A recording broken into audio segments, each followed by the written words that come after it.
bird on a tree. I'm just sitting here. I got time. It's clear to see. From up here, the world seems small. We can sit together. It's so beautiful, you and me. We meant to be in the great outdoors, forever free.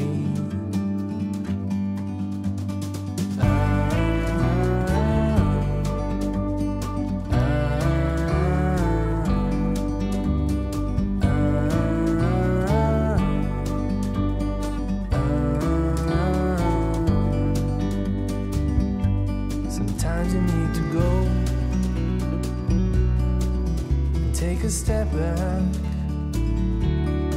to see the truth around you. From a distance you can tell.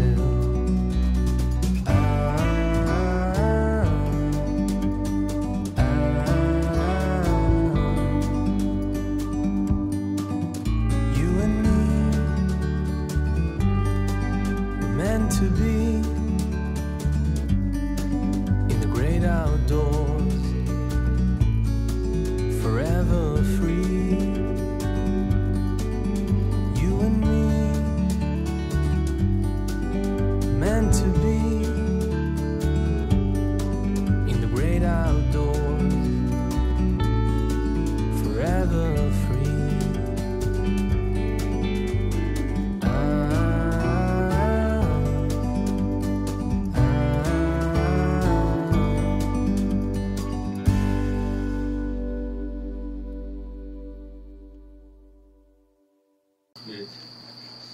안녕하세요. 안녕하세요. 굉장히 오랜만에 뵙는 거죠. 네.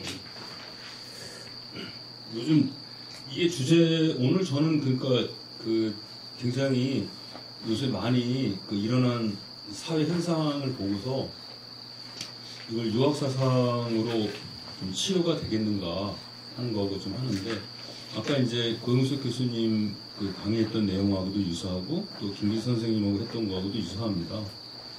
오늘날 이제 세상을 보면은 이제 상식 자체가 안 통하잖아요, 지금 네. 잘 보시면 상식이 이미 몰락을 했어요. 상식은 몰락을 해버렸고 비정상적인 게 정상적으로 둔갑을 해버렸죠. 그래서 제가 거기 했지만은 정상적인 사람은 비정상적으로 비춰지고 있어요. 상식이 사라졌으니까. 그리고 비정상적인 사람은 정상적인 사람으로 이제 비춰지기 때문에 정상적인 사람조차 정상적으로 보이기 위해서 비정상적인 짓을 마다하지 않는 게 오늘날이에요. 4 곱하기 7은 28인데 27이나 29라고 얘기하지 않으면 살아남을 수가 없어요. 이런 예를 저는 이제 사기 진시황 공기에 지록 위마에서 찾거든요.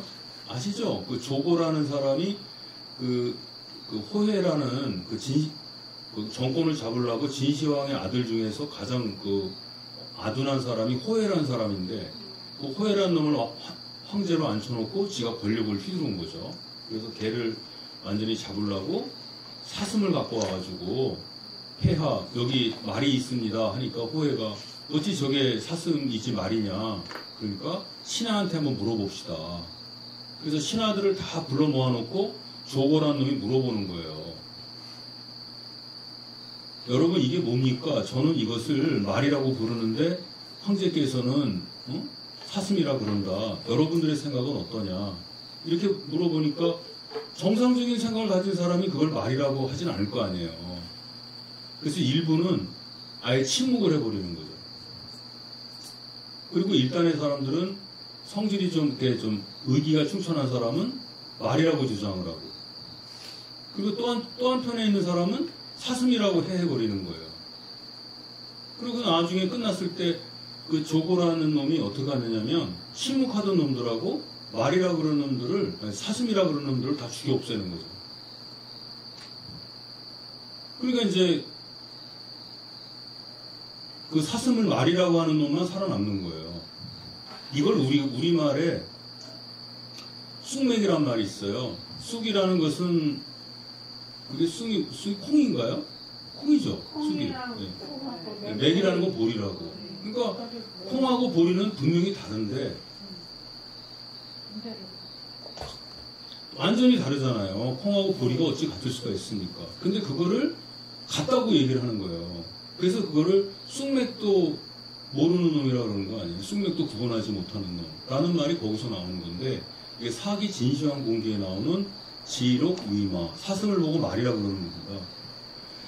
그러니까 지금은 상식이 완전히 몰락해버렸어요. 이 세상이 그렇잖아요. 그리고 비정상을 갖다가 정상으로 취급하는 도술이 유행을 하고 있죠. 그러니까 정신은 다 마비가 되는 거예요. 그러니까 지도자라는 사람들이 여든 야든 가릴 것 없이 허무맹랑한 말로 걔네들 주머니를 털거든요. 그러니까 이게 우리가 보통 사회에서 좀 이렇게 나쁜 짓을 하는 사람 보고서 비판을 하면은 뭐라 그러죠? 그래도 그놈이 난 놈이야 이러잖아요. 그러니까 사실은 그 사슴을 보고 말이라고 그러는 사람이 오히려 능력 있는 사람이 돼버린 거예요.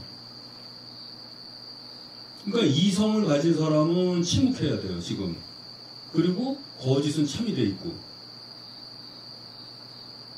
이런 사회가 왜 생겼을까? 이걸 이제 따져봐야 되거든요. 이걸 따져봐야 되는데, 근데 역사 속에서도 이런 건 굉장히 많았어요. 그 이성 자체를 가지고 사회를 통제하려고, 사회의 잘못된 점을 바로잡으려는 게 많았거든요. 서양에서는 바로 르네상스가 그런 거 아니에요? 르네상스라는 게 뭐예요? 당시 종교가 그 퇴폐하고 타락을 해가지고 그걸 바로잡으려고 이성을 갖고 있는 사람들이 얘기한 거죠. 그 갈릴레이의 지동설은 유명한 거 아닙니까? 근데 그때 그 지동설을 주장하는 사람은 다 죽였단 말이에요. 교회에서 파문당해서 쫓겨나거나 마녀사냥으로 다 죽어버리거나. 그러면 우리 아시아에서는 어땠어요? 그 고려 말기에 그 불교의 퇴폐한 것들을 바로잡으려고 성리학적 세계관이 나왔잖아요. 그 성리학이 굉장히 이성적 학문이거든요. 근데 어떻게 됐습니까? 그 조선 초기에 그 사유 그 뭐죠? 그 선비들이 이제 많이 사화 같은 거 보세요. 사화 같은 게 왜 생겨요? 그러니까 멀쩡한 사람하고 이성을 가진 사람들, 다수의 진실을 알고 있는 사람들, 그 사람들이 말 안 했어요. 침묵했거든요. 그것까지 다 잡아 죽였단 말이에요. 그러니까 이런 세계에서 보면은 과연 진실이라고 하는 게 우리 인간, 즉 우리 인간을 호모사피엔스라고 그러는데 우리에게는 이게 이상에 지나는 것이 아닌가.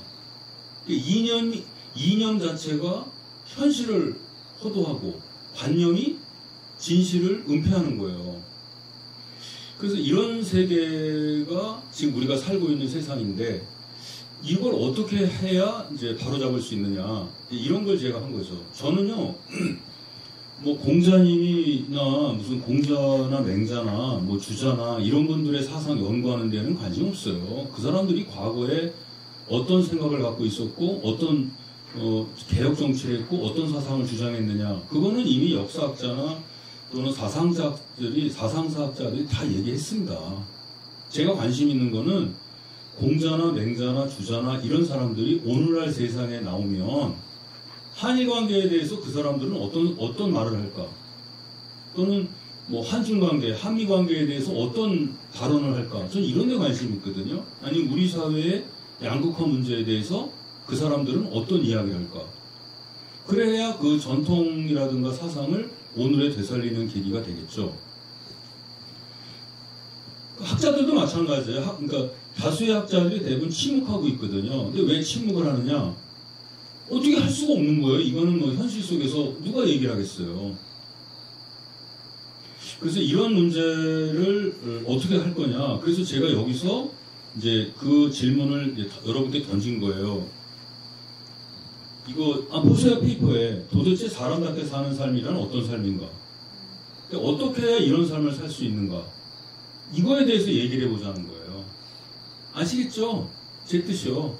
네. 그러니까 이거는 저 혼자 하는 게 아니고 제가 이 프로그램으로 이제 향교에서 다른 향교에서 이걸 갖고 이제 얘기를 했는데 거기 오신 분들이 굉장히 재밌게 토론을 했었거든요. 사람이 한 20여 분 대응해서 제가 이거 했을 때 한 20여 분 정도 모였어요. 고령에서도 마찬가지예요. 그래서 어떻게 해야 사람답게 사는 거냐 이걸 물었을 때 그러면 사람답게 사는 삶이 뭔지 알아야 그런 삶을 살든가 말든가 할 거 아니에요. 그 다음에 방법이 나오는 거죠. 근데 사람답게 사는 삶은 우리가 다 알고 있어요. 상식이 통하는 사회 아니에요? 이성이 통하는 사회고. 근데 요즘은 안 통하잖아요.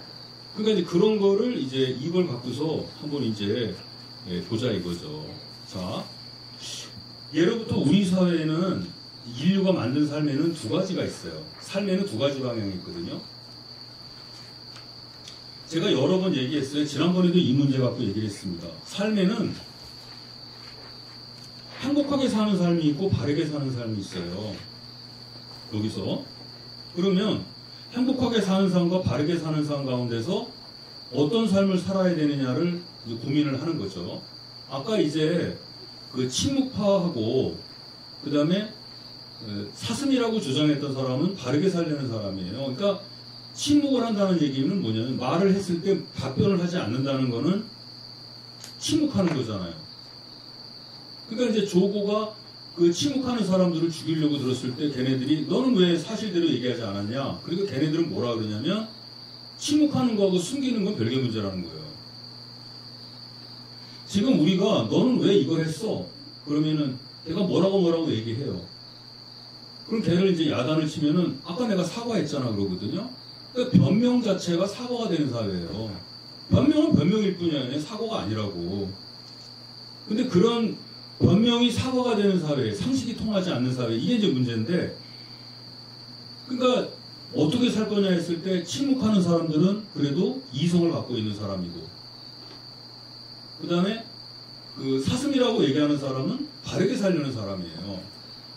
그런데 사슴을 가지고 말이라 그랬을 때 말이라고 하는 그 우두머리에게 동조하는 사람 아니에요? 우두머리들이 폭세민해가지고 사람의 이성을 마비시켜가지고 그 도술을 부리는 거예요. 그게 도술이에요. 뭐 도술이 딴 건 줄 아세요? 옛날에 도사들이 도술 부렸다 그러는데 호랑이를 돼지로 만들고 뭐 사람을 원숭이로 만들고 이런 도술은 없어요. 그거는 우리가 간혹가다 영화를 보면 머리카락 뽑아가지고 빵을 만들고 이걸 도술이라 그러는데 그건 허무맹랑한 얘기고요. 도술이라는 것도 사람이 믿을 수 있어야 돼요. 성경에 보면 돌멩이를 가지고 기도를 해서 빵을 만들었다. 그건 말도 안 되는 거예요. 돌멩이가 어떻게 빵이 됩니까? 그거는 완전히 그 당시에 성경이 쓰여지던 그 당시의 사람들의 인식 능력이 아주 현찬탄한 거예요. 옛날 사람들은 예를 들어서 이제 여러분이 몸이 아팠어요. 논어에 그 말이 있거든요. 공자님이 굉장히 몸이 아프셨대요. 그래서 자로가 선생님 기도를 한번 해보시는 게 어떻습니까? 하니까 공자님이 기도를 하면은 몸이 낫냐? 그런 근거가 있는 소리야? 그러니까 이제 이 얘기를 했대요. 네, 있습니다. 뇌라는 게 있대요. 뇌라는 그 문이 있는데 그 뇌라는 책에 보면은 천지신명께 기도한다라는 말이 있습니다. 그러니까 선생님도 한번 기도를 해보시죠. 그러니까 공자가 뭐라 그러냐면 그런 기도라면 내가 이미 했다. 근데 보세요. 공자님은 경귀신 원지했다 그래가지고 귀신을 신뢰하지 않으셨어요. 귀신이 있는지 없는지 모르기 때문에 귀신을 부정하지는 않습니다. 이 양반은 굉장히 실사구시적인 성격을 갖고 계셨기 때문에 귀신을 부정하지도 않고 긍정도 안 해요. 모르니까. 모르는 걸 어떻게 있다 없다 얘기할 수 있습니까? 다만 귀신에 의지하지 않고 자기 힘으로 그 일을 해결하라고 했어요. 그러니까 이제 자로가 그 얘기를 했을 때 공자님은 답변을 못 하시는 그걸 하는 거죠. 근데 그걸 가지고 이제 사람들은 뭐라 그러냐면 공자가 기도를 했다라고 하는 걸 가지고 귀신을 인정했다 이렇게 얘기를 합니다. 근데 저는 그 문장을 어떻게 해석하냐면 한번 보세요. 예전에 우리 어머니들이 우리가 몸이 아팠을 때는 정한수를 떠놓고 큰 나무 밑이라든가 사당이라든가 큰 바위라든가 아니면 장독대라든가 그런 데다가 물 떠놓고 기도했어요. 그런 거 보셨죠? 네. 근데 그걸 가지고 어머니들을 가지고 우리가 뭐라 그러냐면 미련해서 그랬다라고 얘기를 하죠. 예? 정성은 정성대로 하지만 미련해서 그랬다는 거 아니에요. 아니 우리가 가난해서 그랬다 그러잖아. 근데 그건 잘못된 생각이란 말이에요. 왜 그러냐면 지금은 우리가 몸에 아파. 그러면 조그만 암세포라든가 눈에 보이지도 않는 세균이 우리 몸을 감염시켜서 우리를 죽인다는 거를 우리는 알고 있죠. 그러니까 손 씻기를 생활화하고 뭐 이런 얘기 하잖아. 코로나균 보신 사람 있어요? 아니면 지금 우리가 이거 그저 코로나 이거 걸렸을 거 코로나 말고 뭐지 그거? 감기 비슷한 걸? 독감? 네, 독감균 못 봤단 말이에요. 근데 이제 19세기 후반 20세기 초에 파스텔이라는 사람이 그 사람은 세균이라든가 병균에 의해서 죽는다 라는 얘기를 이제 학회에서 발표했을 때 학자들이 뭐라 그러냐면 저 자식 미친놈 아니냐. 저 조그만 게 어떻게 큰 거를 죽여요? 그 다윗이 골리앗을 죽였다는데 다윗이 어떻게 골리앗을 죽입니까? 다윗이 6살짜리인가 7살짜리인데 걔가 돌을 던져봐야 뭐 선동열이에요? 그게 무슨 뭐 파괴력 있어. 그쵸? 이게 아니란 말이에요. 이게 뭐 박찬호나 유현진처럼 빠르게로 던지는 것도 아니고 그 조그만 애가 그냥 그거 던진 게 뭐하게 대단하겠어요. 그리고 그 사람은 키가 또 굉장히 컸잖아요. 등치도 좋고. 네, 폭격기. 그런데 그게 그 왜 뭐가 있어요? 깜깜하지요? 죄송합니다. 근데 이거 나 얘기할 때 같이 얼굴 쳐다보고 얘기해야 되는데 깜깜하게 쳐다보면은 이게 완전히 내가 떠나버리죠. 공자도 그랬대요. 이렇게 뭐 도를 얘기했더니 위령공이 하늘에 나는 새나 쳐다보고 그래서 에이 이 자식은 끝난 놈이구나. 그래서 가버렸대. 나도 그냥 힘싸서 가야 될 것 같아. 아니요. 갑자기 앞에 나타나는데. 네. 그래서 그때 그러니까 그때 영희 학회 그 선생님을 좋아하시는 것 같은데 깜깜하지가. 박사님 물 한 잔, 네. 물 한 모금 먼저 드세요. 그래서 그 흥분하신 것 같으니까. 네. 흥분하지 않았어요. 네. 그것도 살라 그러는데 내걸 주십시오. 이거 뇌성이 강해야만 나타나는 네. 신뢰한 동물이요. 아 맞습니다. 주역에 또 그런 게 또 있으니까 선생님 주역하시거든요. 그거 들으려고 나온 거예요. 주역을 잘하셔서 훌륭한 성인이 얘기하면 나온 거. 그런데 옛날 사람들은 그걸 믿었단 말이에요. 그러니까 그게 뭐냐면 영국에 있는 학회 회원들이 뭐라 그러냐. 다윗이 골리앗을 죽일 수 있었던 것은 신의 은총을 내려서 그렇다는 거예요. 그 얘기가 되죠. 근데 하느님이 이게 그 사람이 아무리 나쁜 하느님이라 하더라도 인간을 죽이라고 병원군에게 은총을 내릴 일은 없잖아요. 그죠? 하느님이 저 암세포라든가 세균한테 코로나 세균한테 은총을 내려가지고 사람을 죽이라고 하지는 않을 거란 말이에요. 그래서 우리가 거기서 느끼는 건 뭐냐면 그 당시 사람들은 그 정도 수준밖에 안 됐어요. 인식 수준이. 그러니까 어머니들이 왜 장독대나 큰 나무나 사당에서 기도를 했을까? 그때는 그 사람들은 그거밖에 몰랐던 거예요. 옛날 분들은 왜 몸에 병이 생겼느냐? 좌전에 보면은 그런 기사들이 많거든요. 뭐 사기는 뭐 좌전에 있는 거를 옮겨놓은 것이 많으니까. 옛날 역사서에 보면은 왕이 병이 걸렸어. 죽을 병이 걸렸어.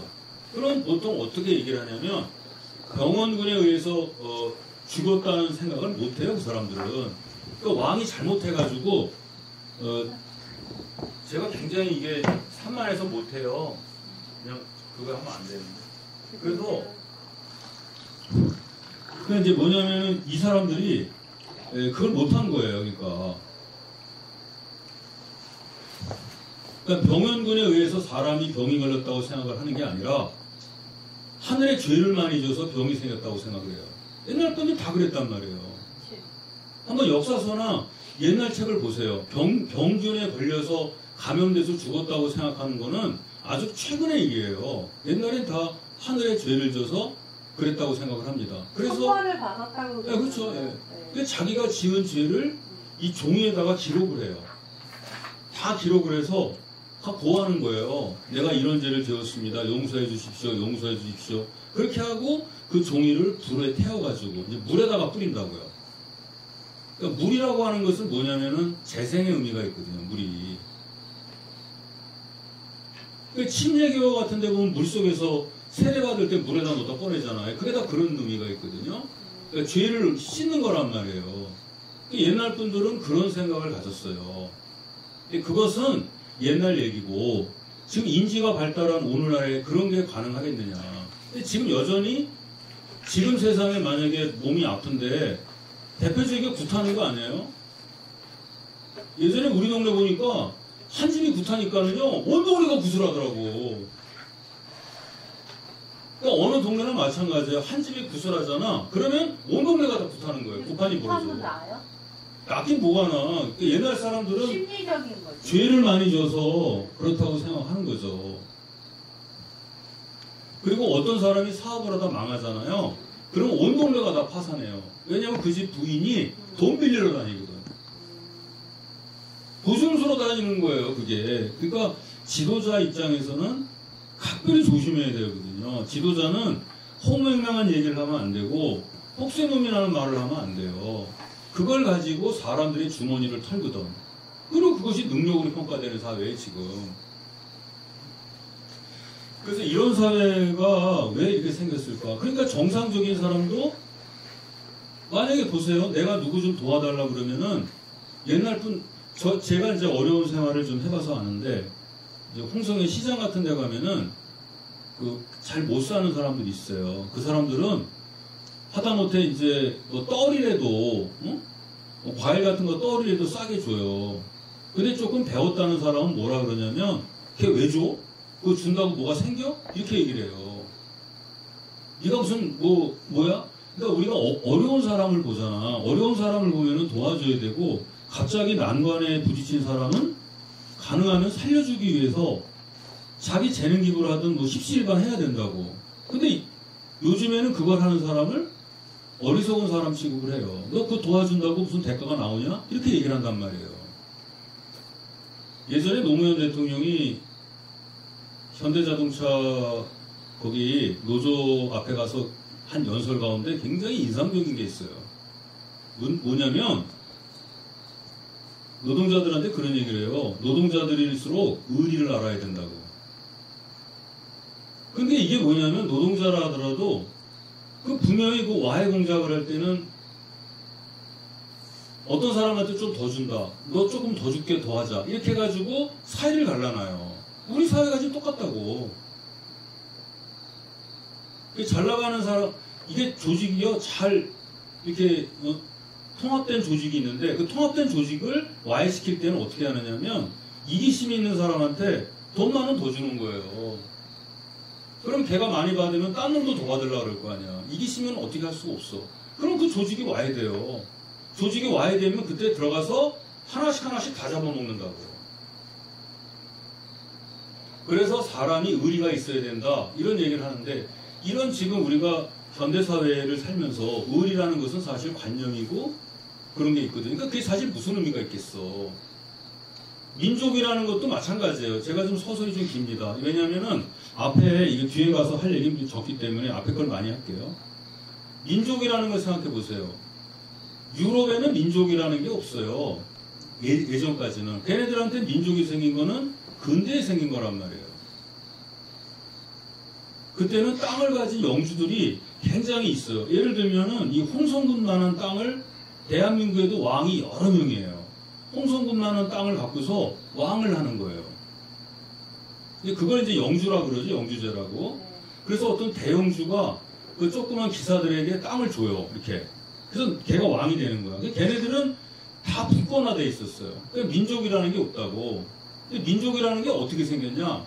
근대에 와서 이제 하나의 집단과 또 다른 집단이 그 이제 가치의 법칙. 그러니까 이게 생산은 많이 됐는데 그 생산을 팔아먹어야 돼. 또 원자재를 공급해야 되고. 그러다 보니까 이제 각자가 하는 것보다는 연합을 하는 게 살기 편할 거 아니에요. 뭐 세금 동맹을 맺던 관세 동맹을 맺던 연합을 하는 게. 그 연합 과정에서 이제 국가라는 게 생기면서 우리는 이제 한민족 아니냐. 이렇게 해서 민족이라는 개념이 그때 생기는 거예요. 그러니까 걔네들이 말하는 민족은 국가를 부흥하는 건데 그 이면에 물론 이제 부르주아지가 있겠죠. 그게 제국주의로 발전하는 건데. 근데 우리는 사실은 우리는 저기 옛날부터 한민족이었잖아요. 고구려 백제 신라가 언어도 달랐다 그러지만은 한민족이었어요. 그러니까 우리에게는 민족이라는 개념이 옛날부터 있었단 말이에요. 중국은 그렇지 않습니다.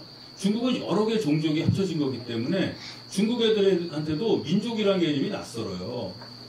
그러니까 중국 애들이 민족이라는 개념을 쓴 것도 드라마 같은 데 보면 중화민족이라고 하는 것은 어떻게 보면 공산당 정권 이후에 최근의 얘기고 그렇게 오래되진 않았어요. 근데 우리는 아니에요. 그래서 우리가 이제 해외에 나가서 민족 얘기를 하면은 유럽 애들은 뭐라 그러냐면 도대체 민족이 뭔데 니네 그래. 유럽 애들은 민족이라는 개념을 몰라요. 그러니까 독립운동을 할 때 독립운동이라는 게 민족해방운동이에요. 압제에서. 근데 민족해방운동을 얘기하면은 전부 다 제국주의로 가자는 거로 오해를 하는 거죠. 김자진 장군 같은 경우가 그렇거든요. 그분이 이제 민족해방운동, 김자진 장군이 민족주의를 굉장히 내세웠던 분인데, 그 당시 만주 지역에 있었던 사람은 민족을 내세우게 되면 부르주아로 간다 이런 생각을 많이 했죠. 그죠? 요새 뭐 홍범도 장군 그 얘기를 많이 하지 않습니까? 그 홍범도 장군 때는 이제 레닌이라는 사람이 이제 러시아의 그 대권을 갖고 있었으니까 그 사람은 기본적으로 민족주의적 색채가 강한 사람이었어요. 그러니까 러시아 혁명이라는 게 무슨 프롤레타리아 혁명이라 그러지만은 사실은 슬라브 민족주의에 호소한 거고, 노특동도 마찬가지였었고, 우리도 마찬가지예요. 근데 이제 코민테른 같은 경우는 제3 인터내셔널 같은 경우는 그렇지 않죠. 거긴 노동자라든가 이런 걸 중심으로 하니까 민족이라는 개념이 끼어들 수가 없어요. 그렇지만 우리는 아니라는 거예요. 우리 같은 경우는. 그런 경우도 지금 민족운동을 얘기하면은 뭐라 그래요? 뉴라이트에서 완전히 이상하게 몰고 가잖아. 국수주의로. 지금 때가 어느 때인데 민족을 얘기하느냐 이런 얘기를 하죠. 그러니까 이런 것들도 마찬가지예요. 우리는 한 민족이기 때문에 또 한 민족이기 때문에 우리의 민족 정서가 있어요. 그런 면에서 전통 문화는 우리에게 소중한 거거든요. 왜냐하면 하나를 묶어주니까. 유럽 애들은 이해를 못해요. 근데 요즘에 나오는 걸 보면은 그런 얘기를 많이 해요. 제가 뭐 정부 비판하는 건 아니지만은 뭐 얼마 전에 그 뉴라이트에서 광화문에 있는 세종대왕 동상을 철거하고 이순신 장군 동상을 뭐 이런 얘기 하잖아요. 그게 무슨 한국 사람이냐, 조선 사람이지. 이런 식의 얘기를 퍼붓는 거예요. 그럼 우리의 정체성은 어디서 찾을 거냐? 그 사람들은, 서양 애들은 그런 얘기가 통할 수 있어요. 서양 애들은 민족이라는 개념이 그런 뜻이 아니거든. 근데 우리는 아니란 말이에요. 우리는 한민족이잖아. 우리가 와해되면 걔네들이 들어오기 쉬워요. 그러니까 이게 갈등이 엄존하면, 갈등이 있는 세계는 그 갈등이 일어나는 당사자들 사이를 파고들어가지고 다 먹어치울 수가 있는 거죠. 그래서 제가 이런 걸 보면서 우리는 이렇게 가면 안 된다. 그러니까 어떤 제국주의라든가 또는 제3세계나 강대국에 의해서 지금 우리가 이제 나라가 지금 그러니까 국제적으로도 그렇다는 거예요. 근데 이런 데서 지금 이야기를 하면은 이상한 놈 취급을 받아요. 그래서 이런 것이 이성이 침묵하고 또 거짓이 참이 되는 또 변명이 사과가 되는 이런 세계가 있었기 때문에 이런 세계에 대해서 우리는 어떻게 해야 되느냐 이제 그런 걸 이제 말씀드리게 되는 겁니다. 그래서 그거를 저는 이제 삶을 행복하게 사는 거하고 바르게 사는 걸 잡았어요. 행복하게 사는 거 할 때 이 행복이라는 것은 개인의 행복을 말합니다. 그러니까 나만 잘 살면 된다는 생각이고 어떻게든 간에 세상이 어떻게 되든 간에 나만 일단 살아남으면 되지 않느냐. 그러니까 공동체적 삶은 생각 안 해요. 요즘에 누가 공동체 생각을 합니까? 근데 공동체적 삶을 생각하는 건 바르게 살자는 거고 그렇지 않은 거는 행복하게 사는 거죠. 물론 유교의 논리는 사생취예요. 사생취. 즉 생의 즐거움을 멀리하고 공동체의 이익을 옹호하는 게 이게 유교의 논리입니다. 근데 지금 우리 사회는 그렇지 않다는 거예요. 자, 그래서 맹자에도 그게 나오지 않습니까? 이게 사생취가 이거예요. 이게 이 행복하게 살자와 바르게 살자 두 가지 방향인데 이거에 대해서 옛날 사람들은 어떻게 생각했을까? 제가 좀 이따 여러분들에게 물어볼게요. 이게 맹자의 고백이에요. 유명한 말입니다. 천하의 넓은 집인 인에 거하며 천하의 바른 자리인 예에 서며 천하의 근 도리인 의를 행하여 뜻을 얻으면 백성과 함께 도를 행하고 뜻을 얻지 못하면 홀로 그 도를 행하여 부귀가 마음을 방탕하게 하지 못하며 빈천이 절개를 바꾸게 하지 못하며 위무가 지조를 굽히게 할 수 없는 것, 이런 사람을 대장부라 한다. 이게 이제 그 중간에 제가 한문으로 쓴 거 있잖아요. 부득지 독행기도라고. 예전에 이제 이순신 장군이 이제 그런 얘기를 했다는 거 어디서 들었는데, 그 양반이 그 거북선을 만들고 또는 저기 뭐죠, 그 일본의 침략에 대비해서 그 국방을 튼튼히 하자라고 했을 때 아무도 들어주지 않았어요. 그래서 그거를 미친놈 취급받았단 말이에요. 지금 태평성대에 왜 전쟁 준비를 하느냐, 저놈 미친놈 아니냐. 그래서 아무도 뜻을 같이 하지 않을 때 이순신 장군이 그러셨잖아요. 뜻을 같이 하면, 같이 하는 사람을 만나면 같이 걷고, 그렇지 않으면 혼자라도 그 도를 행하겠다, 이런 얘기를 하신 거예요. 그게 대장부의 도리고, 그리고 그 당시에 전쟁이 일어났을 때 다 도망갔잖아요. 그 한 번은 그 양반이 탄핵을 당해가지고 조정에 끌려 올라가서 매를 맞고 이런 것도 했었죠. 어? 그래서 백의종군 했잖아요. 백의종군이 말이 백의종군이지, 그 장성이 장군이의 별. 그때 그 수군사령관 하면은 지금 말하자면 해군참모총장 같은 거 아니에요? 별 4개짜리가 2등병으로 강등돼가지고 2등병하고 같이 훈련한다면 말이 되는 얘기냐고요.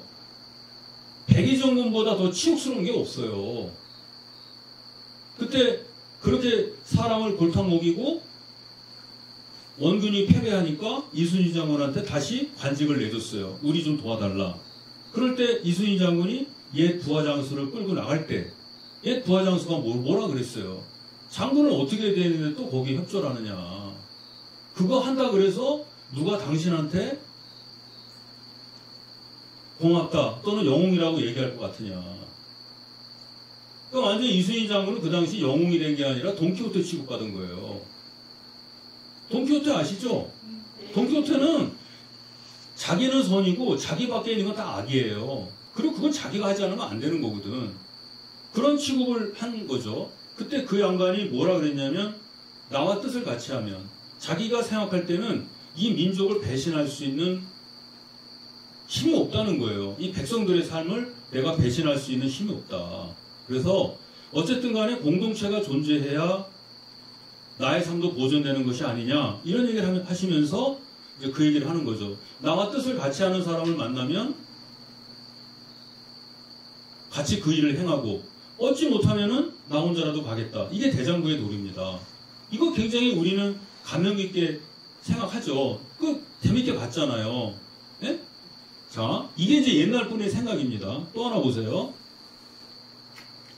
맹자가 이런 얘기를 해요. 제가 자주 쓰는 말이거든요. 천하의 도가 있을 때에는 자신을 통해 도를 실현하고, 천하유도면 이도순신이란 말이에요. 천하의 도가 없을 때에는 도를 위해 나를 희생하나니, 도를 가지고 남을 따른다는 말은 듣지 못했다. 이게 뭐냐면은, 이게 이제 독재자라든가 또는 아까 혹세무민하고 호무맹랑한 말로 사람을 홀리는 그 독재자에게 봉사하는 걸 말하는 거예요.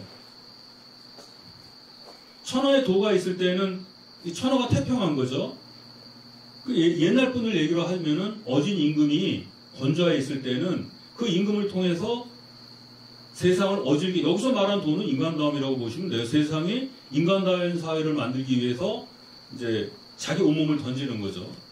그리고 천하가 혼란스럽고, 그렇지 않은 천하가 혼란스러울 때는 그 도를 지키기 위해서 자신을 희생하는 거죠.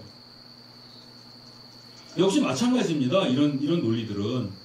옛날에는 이런 생각을 많이 했어요. 근데 이게 왜 그러냐면, 조선사회가 주자학 때문에 망했다 그러는데 저는 그렇게 보지 않습니다. 주자학이 극성했을 때는요, 나라 망하지 않았어요. 문제는 그 세력정치기에 망한 거 아니에요? 그 혹세무민하는 무리들이 한 거죠. 이성을 침묵하게 하고 거짓을 참이라고 주장하게 되는 세력정치기에 와서 나라가 흔들린 거지, 주자학이 극성했을 때는 그런 게 없었어요. 물론 사회는 굉장히 타이트하게 조금의 어떤 뭐라 그럴까 틈도 없이 돌아가서 사람을 숨막히게 했지만은 사회가 무너지거나 그러진 않았단 말이죠. 그러니까 유학이라는 것이 어디서 나오는 거냐면 그거 잡으시죠. 잡던 거 어떻게 신경 쓰이죠. 아 굉장히 신경 쓰여 저기 여기 하시는 분들이. 됐지? 네. 잘했어요. 저게 여시춘추 운동편에 보면은 그게 나와요. 성인이 나올 때는 이상한 동물이 나온대. 근데 저게 신비한 동물인지 나쁜 동물인지 모르잖아. 근데 여기 있는 많은 분들이 나쁜 동물이라고 보니까 제가 나쁜 놈이에요. 나쁜 놈이 나올 때 나쁜 동물이 나오고 아니요. 아 깜깜하지 누구 있어요. 여시춘추 운동편에 그 말이 있어. 깜깜하지가 나온대. 토독이 흥하려니까 깜깜하지가 나온대. 그럼 토독이 뭐죠? 신이죠. 지금은 무슨 독이지? 지금은 토를 이기는 토가 뭘 이기나? 아, 수를 이기죠. 그것도 지금 목급토 수죠, 수. 수독이죠, 수독. 토가 그렇게 하는 건 수고. 네.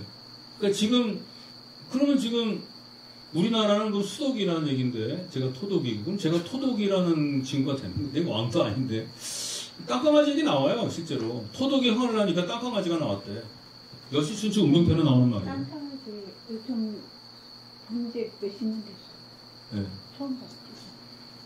그러니까 이제까지는 이제 수독이 흥해가지고 그 수의 덕을 타고난 놈이 세상을 다스렸는데 이제 땅강아지의 덕을 품는 놈이 나오려고 하니까 이게 나온 거죠.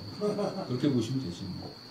어쨌든 옛날 분들은 이런 생각을 했었대요. 자, 또 하나 보세요. 이게 그 유명한 사생치유예요. 생선 요리도 내가 먹고 싶어 하는 것이고 곰발바닥 요리도 내가 먹고 싶어 하는 것이지만 이 두 가지를 동시에 먹을 수 없다면 생선 요리를 버리고 곰발바닥 요리를 먹겠다. 곰발바닥 요리가 맛있대요. 먹어보셨어요? 아니요. 그 김기 선생님 예전에 그 명륜동에서 삼성교 쪽으로 가다 보면은 그 석굴암이라는 데 혹시 아시죠? 거기서 곰발바닥 요리를 했대요. 네, 근데 그때 그 장학금을 받으면 그걸 한번 먹으러 가기로 했었는데 이게 장학금을 언제 받아?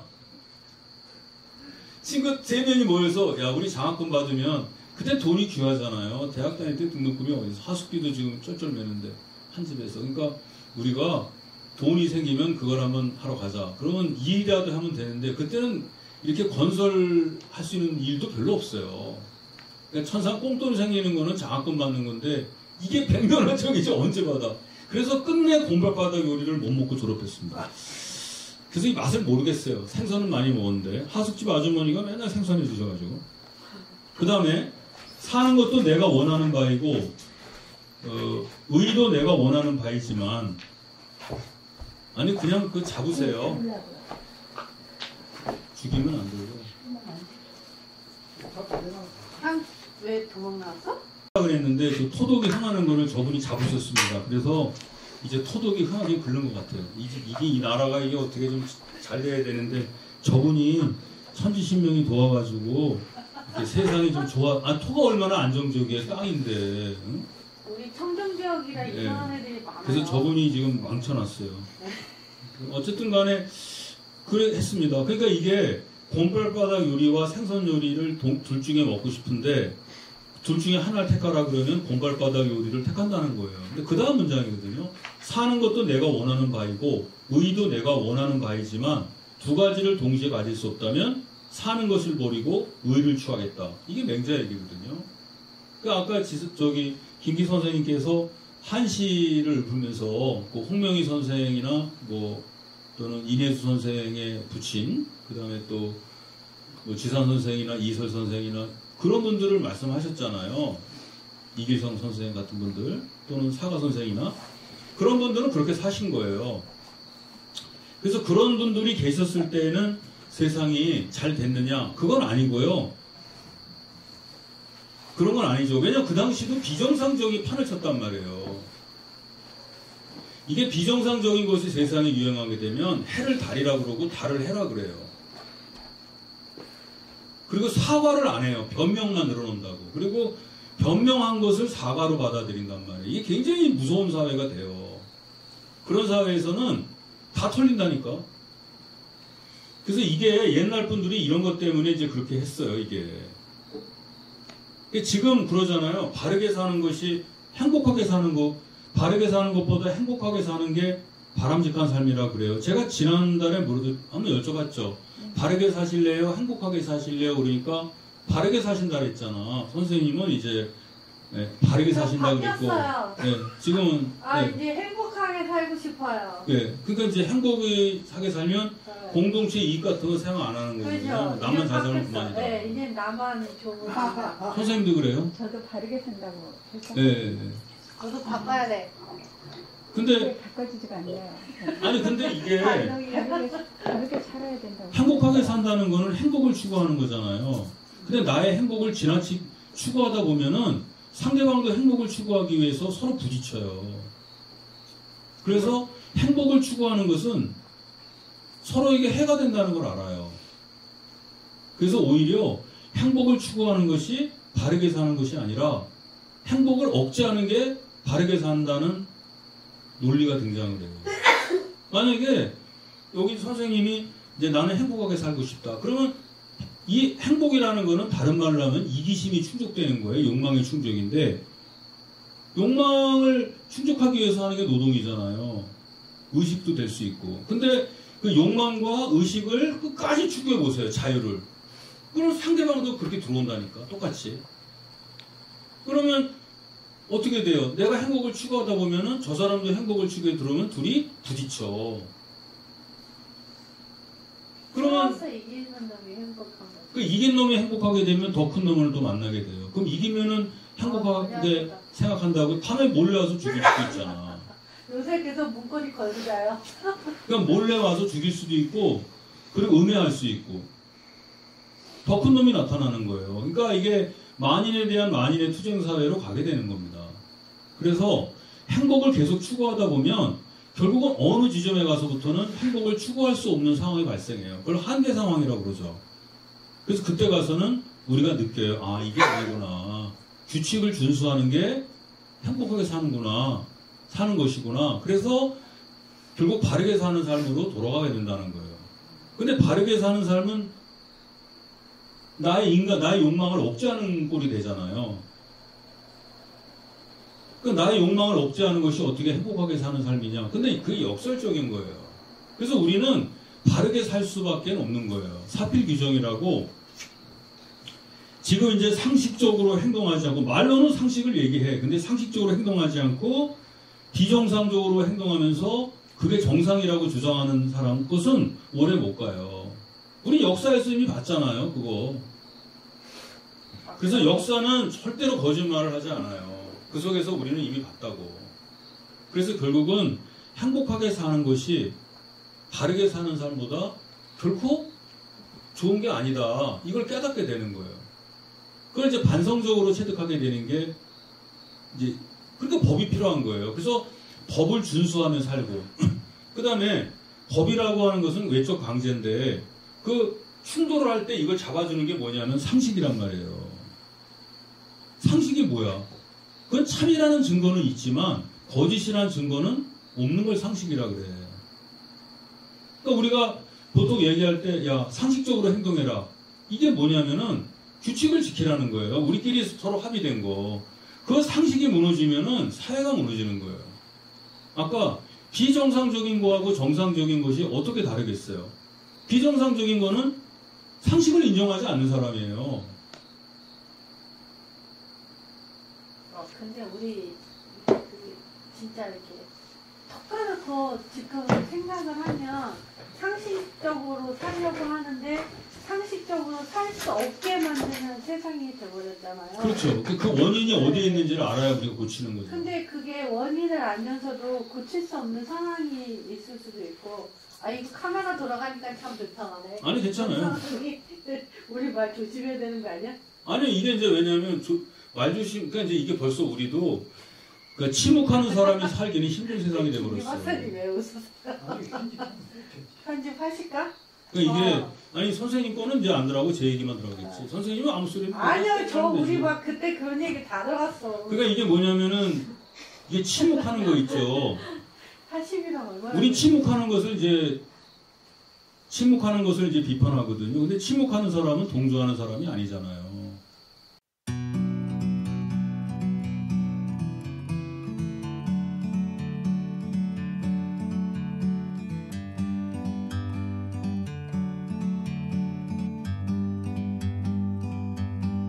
bird on a tree. I'm just sitting here. I got time, it's clear to see. From up here, the world seems small. We can sit together. It's so beautiful, you and me. We meant to be in the great outdoors, forever free.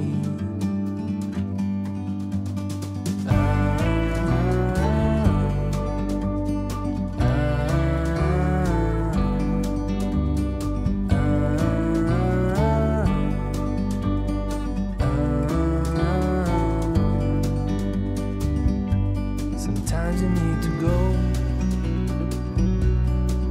and take a step back to see the truth around you. From a distance you can tell